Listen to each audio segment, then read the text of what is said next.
সিম্মি কিচেনে সবাইকে নমস্কার জানাই। সবাইকে শুভ সকাল। আজকে বাজার থেকে কাটা মাছ নিয়ে এসেছে রুই মাছ আলু বেগুন সিম দিয়ে পাতলা করে ঝোল করব। ভিডিওটি সম্পূর্ণ দেখতে থাকুন। মাছটা এখন আমি মেখে নেব হলুদ দিয়ে, স্বাদ মতো নুন দিয়ে।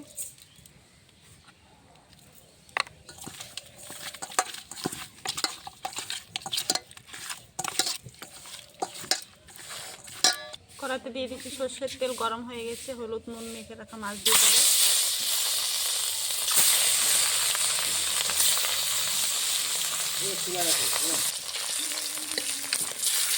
এক সাইডে মাছ ভাজা হয়ে গেছে, আর এক সাইডে দিয়ে দিচ্ছি।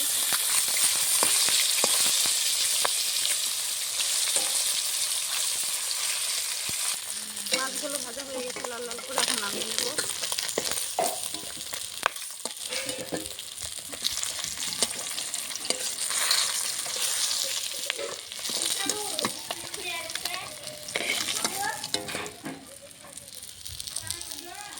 বাকি মাছগুলো ভেজে নেব।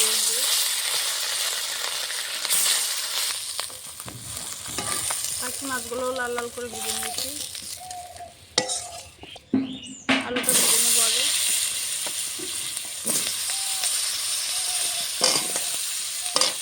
সিম আর বেগুনটা পরে দেবো।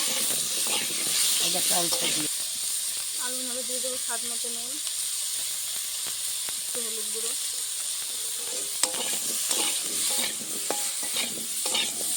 আলুটা ভালো করে ভেজে নেব।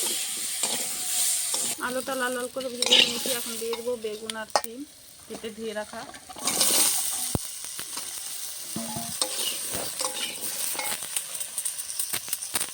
একটু হলুদ গুঁড়ো দিয়ে দেবো, সামান্য একটু স্বাদ মতো নুন রেখে ভেজে নেব।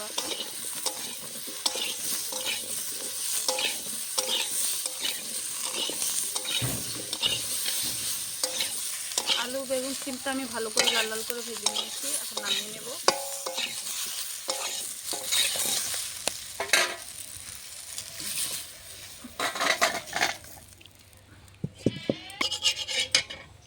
কড়াতে দিয়ে দেবো সর্ষের তেল, ফোড়নে দিয়ে দেবো তেজপাতা গোটা জিরে,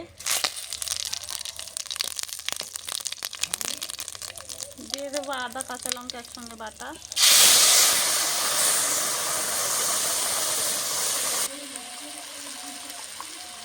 দিয়ে দেবো 1 চামচ জিরে গুঁড়ো, 1 চামচ ধনে গুঁড়ো, সামান্য পরিমাণ হলুদ গুঁড়ো, স্বাদ মতো নুন,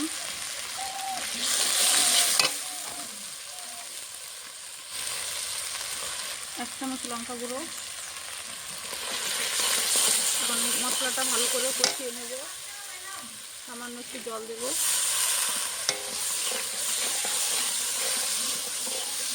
মশলাটা এখন ভালো করে কষিয়ে নেব।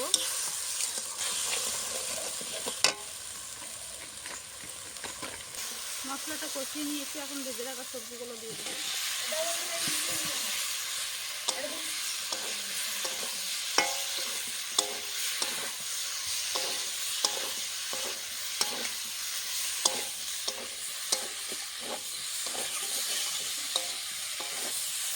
সবজির সঙ্গে হালকা করে কষিয়ে নেব। সবজিটা মশলার সঙ্গে ভালো করে কষিয়ে নিয়েছি। এখন জল দিয়ে দেবো।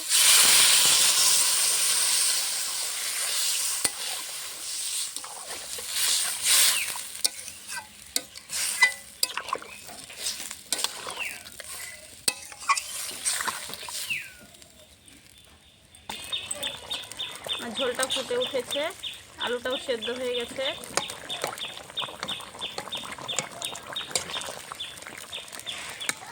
আলুটা সেদ্ধ হয়ে গেছে ভালো করে। এখন ভেজে রাখা মাছগুলো দিয়ে দেবো।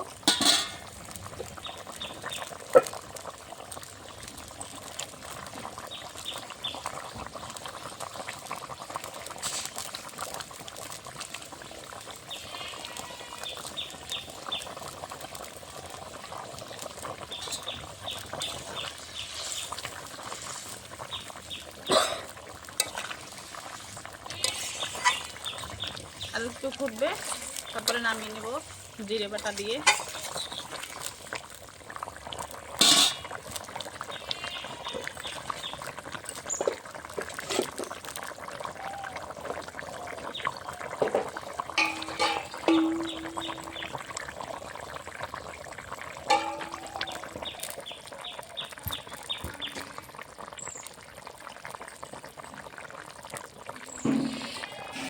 তরকারিটা হয়ে গেছে জিরে গুঁড়ো দিয়ে, ভাজা জিরের গুঁড়ো দিয়ে নামিয়ে নেব। তরকারিটা এখন আমি নামিয়ে নেব। আলু বেগুন সিম দিয়ে রুই মাছের ঝোল হয়ে গেছে আমার পাতলা করে। আপনাদেরকে রান্নাটা যদি ভালো লাগে লাইক কমেন্ট শেয়ার সাবস্ক্রাইব অবশ্যই করবেন। আজকের মতন ভিডিওটি এই অবধি।